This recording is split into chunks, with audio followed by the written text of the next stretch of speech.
What's up, everybody? Welcome back to another installment of our Picks Against the Spread series, where I break down all the little nitty-gritty details of one individual game and why I'm betting on that game the way that I am.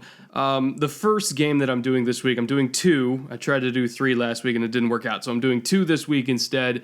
The first game I'm doing is kind of a precursor to this week's Film Room episode, which, spoiler alert, is on Pat Mahomes. And so I wanted to talk about this Ravens-Chiefs game in more detail, because it is probably going to be the best game of the week, in my opinion. It's certainly the game that I'm looking forward to the most, and that includes more than the Texans game, which I'm actually going to in person over in LA. But yeah, I am absolutely ecstatic for this matchup early in the season. I think it's a very clear playoff preview that we're getting in September. And right now, the Chiefs are favored by 6.5, which seemed a little bit much to me. Of course, they're going to be favored. They are the Chiefs, and they do have the reigning MVP and arguably the greatest quarterback in the league right now. So you expect them to be favored, but 6.5, honestly, that was such a large spread relatively that I actually took the Ravens to cover that this week. And here's why. I don't think that the Chiefs have an answer to Lamar Jackson, Hollywood Brown, Mark Andrews, and Mark Ingram all being in one offense together with a, maybe not elite offensive line, but still, in my opinion, a good offensive line. And don't get me wrong, the Ravens don't have an answer for Pat Mahomes either, and I think Baltimore, probably won't be able to shut them down. But I do think that they're going to be able to slow down Mahomes slightly more than I think the Chiefs can slow down Lamar. And I'll get to that in a minute, but as it relates to the Chiefs' defense against the Ravens' offense, the Baltimore run game is largely the same as it was last year, in that they're using mostly the same concepts as last year with power and duo and lots of trap and some zone reads thrown in there. Not really any option runs or QB leads per se, but they do design up some carries specifically for Lamar every now and then on draws and keepers out the back door and stuff like that. But this kind of run game thrives against aggressive one gap and go kind of penetrating types of defensive fronts, and that's what the Chiefs are.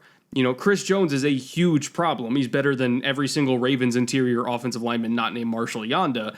But when he's consistently penetrating and shooting gaps, eventually they are going to punish that with traps or pin and pulls or a QB counter, something along those lines that will naturally have him out of position and at a bad angle. The run game itself might start a little bit slow until Greg Roman, figures out what kind of fits the Chiefs are attacking him with, but this Ravens run game is so versatile. It can attack you in so many different ways at so many different angles because of Lamar's legs evening up the numbers in the box that eventually they're going to be able to get work done on the ground. Maybe not immediately, but eventually they will. And, really the only way that you can completely stop Baltimore's run game is if you do what the Chargers did last year, and I did a whole video on this if you want to go back and watch it, but you have to be very sound in your gap exchanges. You can't really be aggressive up front and, kind of shooting all those gaps. You have to be very sound, two-gapping in the middle, spilling everything out to the edges, and then let your second-level defenders like linebackers and safeties fly around and do all the heavy lifting. But I don't think the Chiefs are built to do that and to play in that way. The Chargers had a bunch of safeties running 4-5 or better out there that could exchange gaps quickly. They could track Lamar down in space while the defensive line focused on all the dives inside. But the Chiefs don't play that style. They've got two starting linebackers in Wilson and Hitchens that both run in the 4.7s, and we expect them to be able to contain the edge against Lamar, who runs a legit high 4.3, low 4.4. I just don't think they can make that work. And I've seen Lamar in person. I went to watch him against Atlanta last year in Atlanta because I was in town and I wanted to go catch that game. And he was legitimately the fastest player on the field for either team, offense or defense. He is incredibly quick. And their linebackers, I don't think they can run with him. Not to mention that even if you do try to send your linebackers after Lamar, there's a chance that he'll just be kind of baiting them up for a crosser to dump right behind them for an even bigger gain, because he can throw on the move too. He's a pretty good, or at least this season, he's had really good accuracy on the move. So if you want to get him out in space and fake like you're running with him and then dump it behind, like that's incredibly dangerous. So again, this offense is just a complete headache to handle right now because there's so many different dimensions that you have to keep track of with the run and the pass because Lamar can do both. And even more, if Frank Clark and Alex Okafor, like, if you don't trust your linebackers to play contain, and you play them like really wide to set a hard edge that way to keep Lamar inside, that's fine. You can take him away in that way, but now you've got a problem stopping Ingram inside when he's got a running start, potentially a pulling blocker in front of him, and no edge defender crashing down to help inside. So, you're basically giving them, in that scenario, 4 or 5 yards on every carry unless Wilson and Hitchens can get off all of their blocks and stop Ingram cold on every single play, which I don't think they can do. So, I was watching that Cardinals-Ravens game back, and if it weren't for a few holding penalties putting Baltimore way behind the chains and a few over-aggressive throws that fell incomplete here and there by Lamar, which made that yardage deficit even worse on like 3rd and 20, I think was one of the situations they were in on a couple drives. Like, I don't think Arizona would have stopped them once all game if it wasn't for those penalties. Even when the coverage was good, which the secondary played surprisingly well, not just in week 1, but in week 2 too. Like, their secondaries held up pretty well. And even when the coverage was good and when the pressure was there from like Jones and Suggs and Peters and Allen, Lamar was still able to escape using his mobility, rip off huge chunks with his feet, and just kind of make the defense wrong, even on plays that they were right. And that is incredibly valuable. When you can take a broken play or even just a bad call from Roman and still get a first down out of it just because of Lamar's pure talent alone, that is super, super valuable. There's not a whole lot of quarterbacks in the league that can do that. As dynamic as Mahomes is with his arm, which we see every single week in terms of getting Casey out of jams, like huge yardage deficits. I think he threw a touchdown on like 3rd and 20 last week, which was just absolutely ridiculous. But Lamar can do the same thing, but with his legs and with his arm. He's incredibly difficult to defend because sometimes, just like with Pat, even when you game plan him perfectly, it doesn't matter. He will still beat you.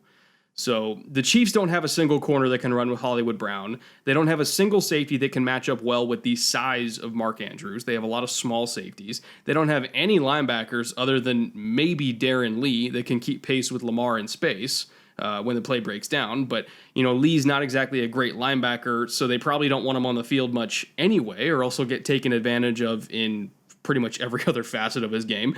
I mean, from top to bottom, this Baltimore offense has extremely favorable matchups all over the field. And I don't think Casey's going to be able to pin them down much, if at all, in this game, which is why I think it's going to be really, really close. Certainly closer than 6.5 points, which is what the spread is at right now.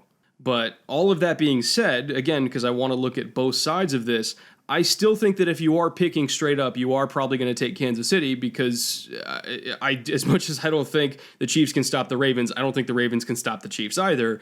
And Pat Mahomes is a more proven commodity at quarterback. Andy Reid is one of the greatest head coaches and one of the greatest play designers of all time. You are perfectly correct for taking Kansas City straight up. I would probably take Kansas City straight up too.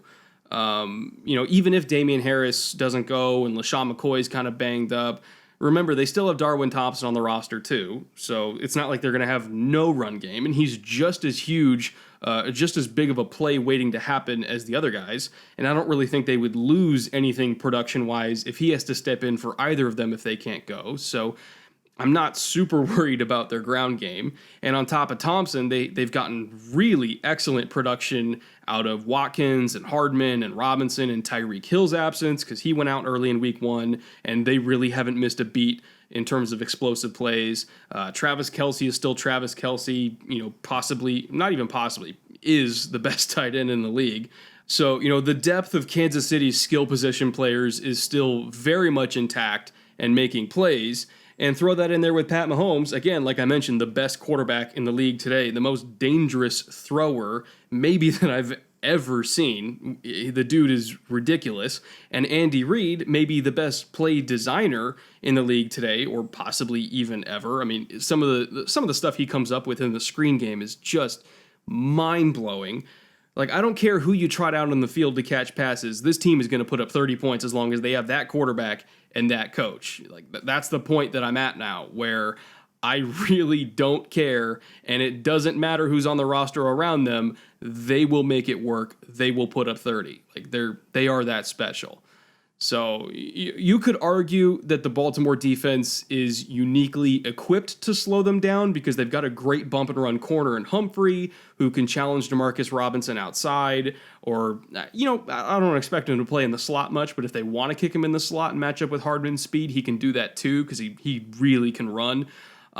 They've got a generational free safety in Earl Thomas who can cut down on those broken coverages that Hardman capitalized on last week multiple times. They've got a veteran number 2 corner in Brandon Carr who somehow in his 12th season is playing some of the best football in his entire career. Tony Jefferson, he's not half bad in man coverage either if you want to leave him out there with Travis Kelce. It's still an advantage for Kelce, obviously, but I don't think he would walk all over Jefferson. On paper, yes, this secondary is good enough to challenge Kansas City, but paper to me only gets you so far when Mahomes is always only one throw away from a touchdown on any given snap. To me, all it takes is one single mistake in that secondary, one miscommunication or one bad angle, and they will score on you. And Andy is phenomenal at baiting out those miscommunications and bad angles with his play designs. Whether it's, play action or fake screens one way, sometimes they'll do double or triple action. Like these concepts take 5 seconds to develop, but they are so incredibly deadly.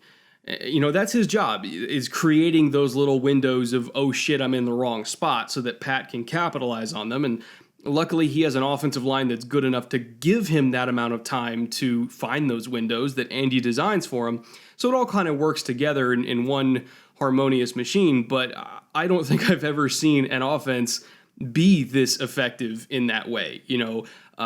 It's almost like the polar opposite of what you see in New England, where it's quick game, find the matchup, pre-snap, hit it. We're throwing 15 times to James White out of the backfield. Kansas City's totally different. It's long, developing, super deceptive plays that get all of their incredibly fast weapons on islands deep down the field because they know they have a quarterback that can, kind of buy time and slide around in the pocket and almost Russell Wilson-esque, just kind of get himself free from the rush on these long developing plays. And he's got the arm where you're not really going to outrun his range. He can throw it 65 yards down the field if he's got a running start. I saw him throw it 53 yards off his back foot last week on a bum angle. He's a very unique quarterback in that you can design these super long developing, almost suicidal plays because he's the only quarterback in the league that can make it work. Maybe just him and Rodgers, and that's pretty much it. So it's a very unique offense, but it's incredibly effective.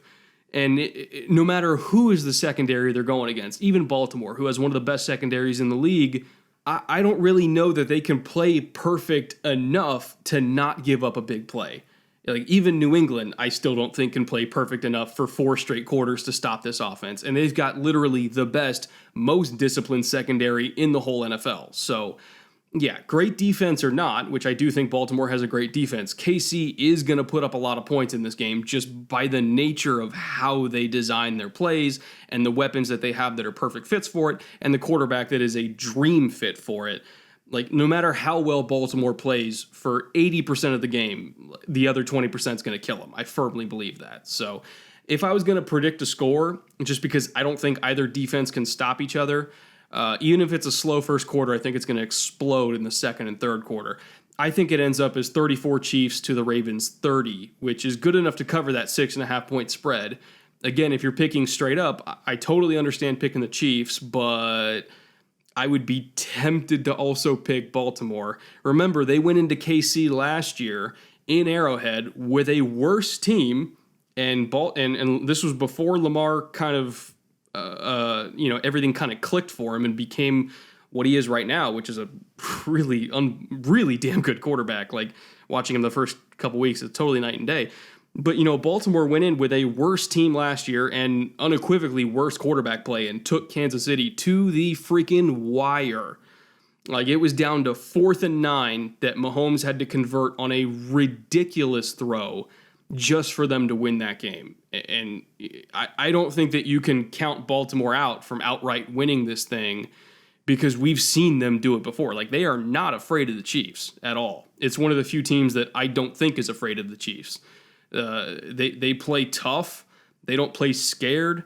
They have one of the ballsiest head coaches in the league, who's a phenomenal game manager, probably an even better game manager than Andy. Like, Andy's a better offensive play caller, but in terms of game management, John Harbaugh's up there with really the best out there, including Bill Belichick. So, this team is really primed and ready to give KC a run for their money. I think Baltimore, to be honest, matches up better with Kansas City than New England does.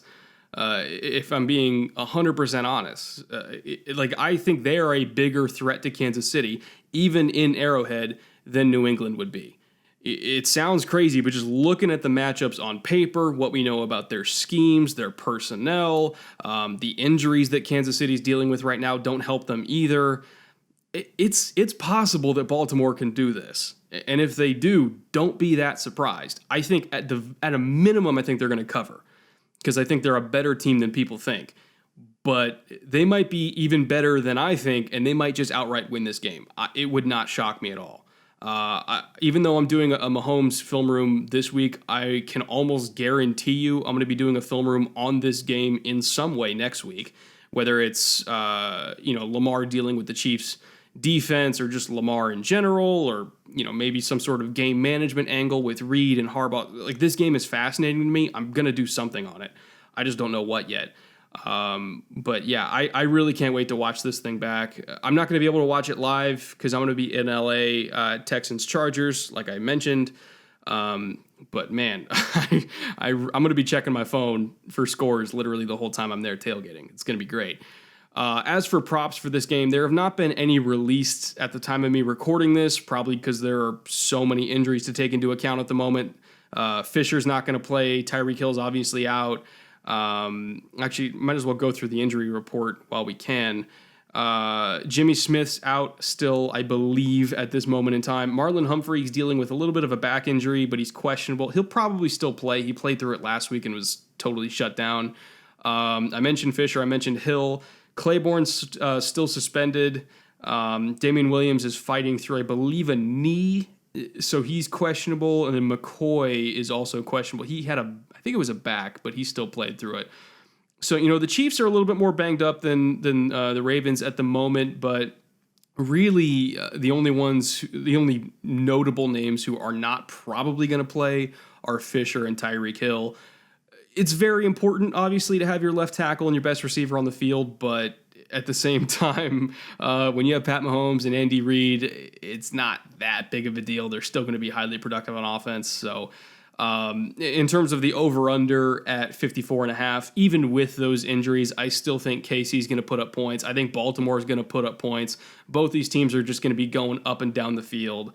So I think they are going to hit that over. I again, like I mentioned, 34-30. I think they hit 64 on the day. So 54.5 is not nearly high enough, in my opinion, even with those kind of, not favorable injury reports. I guess we should also mention Andrews and Demarcus Robinson. They're also fighting through stuff, but they're probably going to play too. So yeah, both teams a little bit banged up, but I have all the confidence in the world in these two quarterbacks and these two coaching staffs to still put up just an ungodly amount of points. Really can't wait to watch this game. I think it's going to be phenomenal. Early candidate for game of the year type stuff, and in all likelihood, a playoff preview. I think both these teams are going to be fighting for playoff buys, right with New England all the way to the very end. If I was going to choose in the AFC who are the top three most dangerous teams, it's Kansas City, New England, and Baltimore. Kansas City, New England, we all saw coming. Baltimore, I was more unsure of about 3 weeks ago, but man, I'm a believer now. This team is rock solid from top to bottom. They are really, really damn good.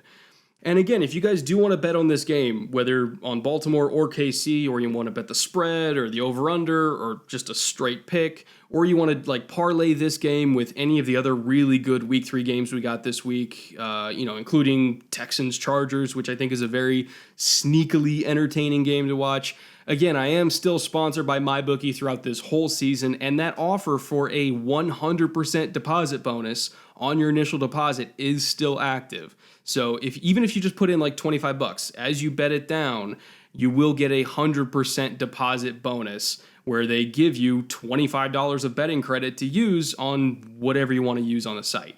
And you bet with that, and then that betting credit, when you win that bet, it just comes back to you in actual money. If you lose it, it's whatever. It's free money. It's not your money. You're literally betting with house money. But if you win with it, you just get the money, and you can just keep betting with that all season long. It's really great for doubling and then tripling and then quadrupling your bankroll if you just keep winning and winning and winning. So, your max earnings can go way up just from doubling your bankroll at the start. So it's a really great offer. A lot of people have had a lot of fun the first couple weeks of the season. I've hit on a few big games. I've missed on a few big games. The Dolphins have screwed me the first 2 weeks in a row by being even worse than I ever thought they would be. I thought they would cover a 19-point spread, but good Lord, I was wrong on that. But man, it's been a 2 really good weeks of football to start the season. A lot of entertaining games have already happened, and we've got a lot more coming this Sunday. So again, stick with me. I'm going to have another game breakdown coming probably on Saturday. I'm trying to get this film room on Mahomes out on Friday. So we've got at least 2 more videos coming before kickoff on Sunday. And hopefully you guys enjoy those. Again, leave me in the comments any thoughts you have on this game. I think it's going to be phenomenal, and I will see you soon. Later.